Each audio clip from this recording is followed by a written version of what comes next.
Hello everyone, welcome to a new session जहां आज हम लोग टैंक सर्किट के बारे में पढ़ेंगे और उससे रिलेटेड कुछ प्रीवियस ईयर के क्वेश्चन भी सॉल्व करेंगे।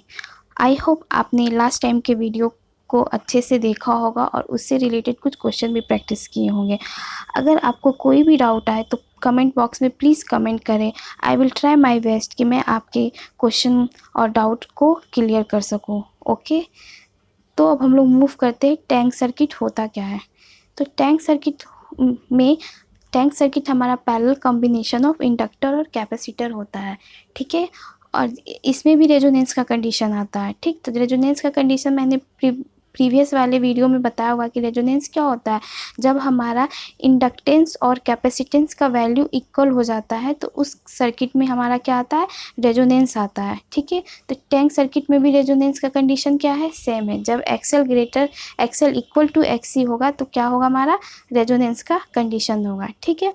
अब क्या बोल रहा है कि हमारा क्या होता है, जो हमारा एक्सएल होता है वो क्या होता है, ओमेगा एल होता है। और ओमेगा एल क्या होता है, 2πf इंटू एल होता है। और एक्सी क्या होता है, 1/ओमेगा सी होता है, जो कि हमारा क्या होता है, 1/2πf और सी। जैसा कि हम दोनों फॉर्मूले को देख रहे हैं कि हमारा एक्सएल क्या है, डायरेक्टली प्रोपोर्शनल टू एफ है एक्सएल, और एक्सी क्या है, इन्वर्सली प्रोपोर्शनल टू एफ है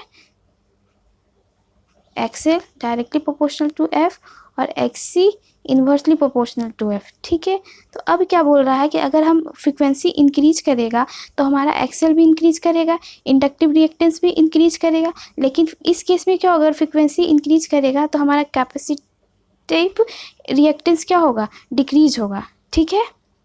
तो क्या होता है कि एक ऐसा फ्रीक्वेंसी आता है, मतलब एक ऐसी फ्रीक्वेंसी की वैल्यू होगी जहाँ पे क्या होगा, दोनों रिएक्टेंस का वैल्यू क्या होगा, इक्वल होगा। उसी केस में हमारा क्या आता है, रेजोनेंस कंडीशन आता है, ओके। अब ये है हमारा टैंक सर्किट का फिगर। यहाँ हमारा ये इंडक्टर है, ये कैपेसिटर है, दोनों पैरेलल कनेक्ट है। ये हमारा वोल्टेज सोर्स वीएस है, ये करंट आईएस है, इसमें करंट आईएल आ रहा है और इसमें करंट आईसी आ रहा है, ओके। अब जैसे कि मैंने पिछले क्लास में बताया था कि जब भी हम लोग पैरेलल की बात करेंगे तो हम लोग इम्पीडेंस की बात कम करेंगे और एडमिटेंस की बात हम लोग ज़्यादा करेंगे, क्योंकि पैरेलल में क्या होता है, एडमिटेंस निकालना ईजिली पड़ता है, ओके। अब जैसे कि ये वीएल है, वीएल हमारा क्या था, ससेप्टेंस है इंडक्टर का, और बीसी हमारा ससेप्टेंस हो गया कैपेसिटर का, ठीक। तो वीएल क्या हो जाएगा, equal to inversely proportional to XL, और ऐसे BC equal to inversely proportional to XC, ठीक है। एडमिटेंस क्या होता है, 1/z, इम्पीडेंस का जस्ट इन्वर्सली प्रोपोर्शनल, ठीक। अब यहाँ से हम एडमिटेंस निकालेंगे तो एडमिटेंस क्या होगा, वीएल प्लस वीसी ही होगा। दोनों क्या होगा, दोनों ससेप्टेंस क्या हो जाएंगे, ऐड कर हो जाएगा। और ये हमारा क्या है, रेजोनेंट फ्रीक्वेंसी। रेजोनेंट फ्रीक्वेंसी क्या होगा, 1/2π√LC। रेजोनेंट फ्रीक्वेंसी सबका सेम आ रहा है, ठीक है। सीरीज RLC लो या पैरेलल RLC लो या टैंक सर्किट लो, तीनों का रेजोनेंट फ्रीक्वेंसी यही होता है, 1/2π√LC, ओके। अब क्या बोल रहा है कि एट अ रेजोनेंस फ्रीक्वेंसी, हमारा हाथ, ठीक है ना। एफ आर कब होगा, जब एक्सएल इक्वल टू एक्सी होगा, तो उस केस में क्या होगा, हमारा आईएल भी आईसी के इक्वल होगा। और पैरेलल होने के कारण हमारा वोल्टेज तो इक्वल होगा ही, VS equal to VL equal to VC होगा ही, ओके, ठीक। अब जैसे ये कैसे आता है, तुम लोग अगर डाउट है तो मैं बता देती हूँ क्या होता है। एक्सएल इक्वल टू एक्सी होगा तो ये क्या होगा, ओमेगा एल। ये क्या होगा, 1/ओमेगा सी। ओमेगा इधर आ जाएगा तो ओमेगा स्क्वायर, ये हो जाएगा 1/LC। तो फिर यहाँ से ओमेगा क्या आ जाएगा, 1/√LC। और ओमेगा को 2f के टर्म में लिखोगे तो f ओमेगा क्या होता है, 2πf, तो वहाँ f रह जाएगा और 2π हमारा नीचे में आ जाएगा। तो यहाँ हमारा हो जाएगा f इक्वल टू 1π√LC। ये हमारा रेजोनेंट फ्रिक्वेंसी होता है, जब हमारा रेजोनेंस की कंडीशन होती है कि रेजोनेंस कंडीशन में हमारा फ्रिक्वेंसी की वैल्यू क्या होती है, ठीक है। जैसा कि मैंने पिछले क्लास में बताया था कि अगर हम सीरीज रेजोनेंस की बात करें, सीरीज RLC सर्किट की बात करें, तो अगर इस केस में रेजोनेंस आ रहा है तो इसका मतलब क्या होगा, ये इतना पार्ट हमारा शॉर्ट सर्किट हो जाता है, ठीक है। इट मीन्स क्या, इस केस में हमारा वोल्टेज हो जाएगा 0। अगर हम पैरेलल सर्किट की बात करें तो पैरेलल में RL और ये हमारा C। तो रेजोनेंस जब आता है तो इस वाले में आ जाएगा XL इक्वल टू XC होता है। तो इस केस में हमारा L और C क्या हो जाता है, ओपन सर्किट हो जाता है। ठीक है, ओपन सर्किट मतलब हमारा इस केस में करंट 0 होता है। ठीक, वैसे ही हम टैंक सर्किट की बात करें तो टैंक सर्किट में हमारा क्या होता है, इंडक्टर और कैपेसिटर होता है, दोनों किस में कनेक्ट होता है, पैरेलल में होता है। तो जब इसमें भी रेजोनेंस आएगी तो ये भी हमारा क्या हो जाएगा, ओपन सर्किट ही हो जाएगा। और इस केस में हमारा करंट क्या हो जाएगा, 0। करंट 0 होने का मतलब हमारा क्या है, इम्पीडेंस क्या हो गया, मैक्सिमम, क्योंकि I और Z का रिलेशन क्या है, इन्वर्सली प्रोपोर्शनल है। ओके, अब ये सर्किट हमारा है जैसे कि वो हमारा आइडियल टैंक सर्किट था, वहाँ रेजिस्टेंस नहीं था। और ये हमारा क्या है, प्रैक्टिकल टैंक सर्किट है। यहाँ पे आर मेंशन किया हुआ, जरूरी नहीं है ये आर यहाँ हो, ये आर यहाँ पे भी हो सकता है। प्रैक्टिकल टैंक सर्किट बहुत ही टाइप्स के होते हैं, डिटेल में SSC JEE में पूछा नहीं जाता है, लेकिन ये सर्किट पर एक बार क्वेश्चन आया हुआ था, इसलिए मैंने ये सर्किट को लिया है। ठीक है, अब इस सर्किट में हमारा जब रेजोनेंस कंडीशन आएगा तो इसमें हमारा रेजोनेंस फ्रिक्वेंसी हमारा ये होता है, omega equal to 1/LC minus R का स्क्वायर बाय एल का स्क्वायर और उसका रूट। ठीक है, क्या हो जाएगा, omega equal to root under 1/LC minus R का स्क्वायर बाई एल का स्क्वायर। ये हमारा होता है प्रैक्टिकल टैंक का फ्रिक्वेंसी। इससे रिलेटेड 2018 में एक क्वेश्चन आया हुआ था जो कि ये रहा, a parallel circuit of a coil. Coil मतलब R और L मेरा दोनों रहेगा। ठीक है, कॉइल मतलब R और L हमारा सीरीज में कनेक्ट होगा। ये भी पूछ चुका है ना कि हमारा जो कॉइल किसे कहते हैं, connection of series of R and L। Okay, दिया हुआ वैल्यू R का 10 ओम और L का दिया हुआ 250 मिली हेनरी। ठीक है, और बोल रहा है कि वो है connected in parallel with a capacitor, value is 0.0025 milli farad. Calculate करने के लिए क्या बोल रहा है, रेजोनेंट फ्रीक्वेंसी। ऑप्शन दिया हुआ है 201.3, ऑप्शन बी 220.13, ऑप्शन सी 12.64 और ऑप्शन डी 1264। ठीक है, इस फॉर्मूले में सारे वैल्यू पुट कर लो, आपको R भी पता है, L भी पता है और C भी पता है, तो वहाँ से हमारा तो वो रिजल्ट आएगा ओमेगा के फॉर्म में। अब ओमेगा को कन्वर्ट करने के लिए F में आता है, क्योंकि पूछ क्या रहा है, इन हर्ट्ज में पूछ रहा है, तो ओमेगा क्या होता है 2πf। तो यहाँ से आप F निकाल लोगे, तब आपका F आ जाएगा 201.21, ऑप्शन ए।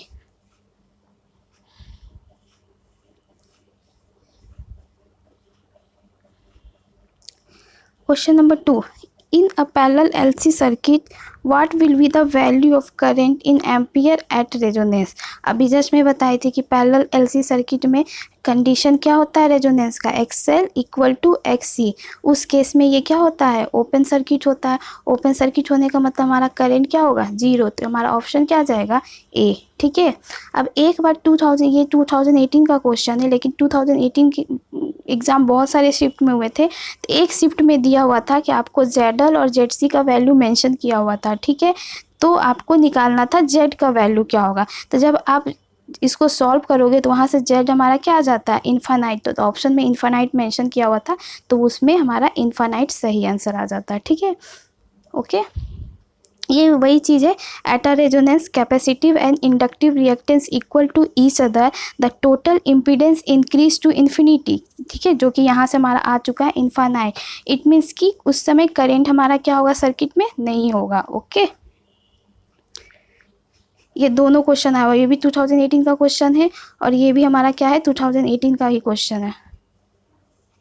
उसमें एक में थ्योरी के फॉर्म में पूछा हुआ था, एक में वैल्यू दे करके पूछा हुआ था। ओके, तो याद रखना, जब भी टैंक सर्किट या फिर पैरेलल LC सर्किट की बात करेगा कि रेजोनेंस कंडीशन में करंट क्या होता है, तो रेजोनेंस कंडीशन में करंट 0 होता है। और हमारा करंट 0 होने का मतलब क्या हो गया, इम्पीडेंस इन्फानाइट हो गया या फिर बहुत ही ज़्यादा हाई हो गया। ओके, अब ये question number 3, the impedance eight a resonance offered by a parallel resonance circuit is minimum given by 1/RC, minimum given by L/CR, maximum given by L/CR और maximum given by 1/CR।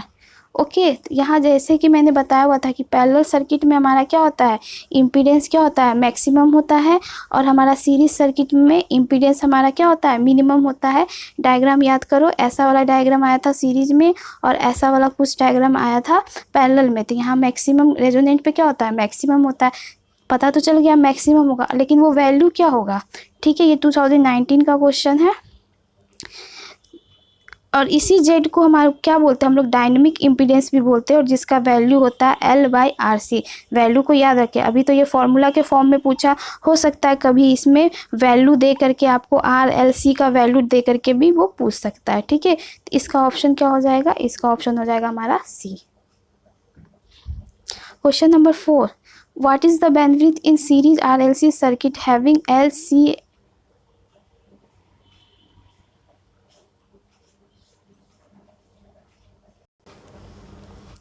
having RLC of 80 ohm, 2 milli henry, 0.01 milli farad, ठीक। Option क्या है हमारा, 10, B 20, C 40 और D 80।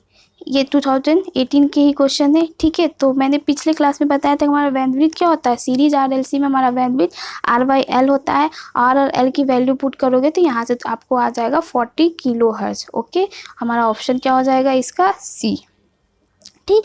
2018 के second shift में एक ऐसा भी क्वेश्चन पूछा हुआ था कि आपको RLC का वैल्यू दिया हुआ था और क्वालिटी फैक्टर निकालने के लिए बोल रहा था। तो हम लोग सीरीज RLC का फॉर्मूला पढ़े, क्वालिटी फैक्टर क्या क्या होता है, 1/R इंटू रूट L/C, ठीक है। कभी कभी मतलब ये 3-4 बार पूछा हुआ क्वेश्चन है R और LC का वैल्यू दे करके, ठीक है। तो ये फॉर्मूला बहुत ही ज़्यादा इंपॉर्टेंट है, इसको आप याद रखना। क्वालिटी फैक्टर क्या होता है सीरीज RLC का, Q = 1/R into root L/C। Question number 5, determine the value of inductor connected in parallel with capacitor of 5 farad having a quality factor 6, assuming the resonant frequency of 5 radian per second। Option A 8, option B 7, C 9, D 8.5। ये भी 2018 के ही question है, ठीक है। तो resonant frequency हम जानते हैं क्या होता है, 1/√LC होता है। और हमें पूछ क्या रहा है, L का वैल्यू पूछ रहा है ना, इंडक्टर की वैल्यू पूछ रहा है। तो यहाँ से इंडक्टर अगर हम निकाल लेंगे तो क्या हो जाएगा, 1/ω² C। सारा वैल्यू पुट कर दो, क्योंकि ओमेगा दिया हुआ है 5 रेडियन पर सेकेंड और कैपेसिटर का वैल्यू है 5। तो जब सॉल्व करोगे तो आपको आ जाएगा 8 मिली हेनरी, जो कि हो जाएगा हमारा option A। Question number 6, what is the value of current in ampere at half power of series RLC circuit at resonance when the maximum value of current is 20 ampere। Option A 5, option B 10, option C 12.74, option D 14.14। ये भी आपका 2018 का ही question है, ठीक, same question है, ठीक। अब जैसा कि हम लोग जानते हैं कि पावर हमारा क्या होता है, डायरेक्टली प्रोपोर्शनल टू I का स्क्वायर होता है, ये स्क्वायर है, ओके, ठीक। अब अगर हम पावर को हाफ करेंगे तो हमारा करंट भी क्या हो जाएगा, किससे हाफ होगा, 1/√2 से हाफ होगा, ठीक है। जो हमारा करंट है 1/√2 का I/√2 का स्क्वायर हो जाएगा, ठीक। जब इसको सॉल्व करोगे व्हेन पावर इज हाफ तो करंट हमारा क्या हो जाएगा, 1/√2 टाइम्स हो जाएगा, ठीक है। तो अब हमारा करंट का ओल्ड वैल्यू 20 दिया हुआ है और यहाँ से सॉल्व करोगे तो आपको आ जाएगा 14.14, ठीक है। अगर आपको ये कंसेप्ट समझ में नहीं आ रहा हो तो आपको ये डायग्राम याद होगा, जो कि मैंने पिछले क्लास में पिछले वीडियो में हमारा बताया हुआ है।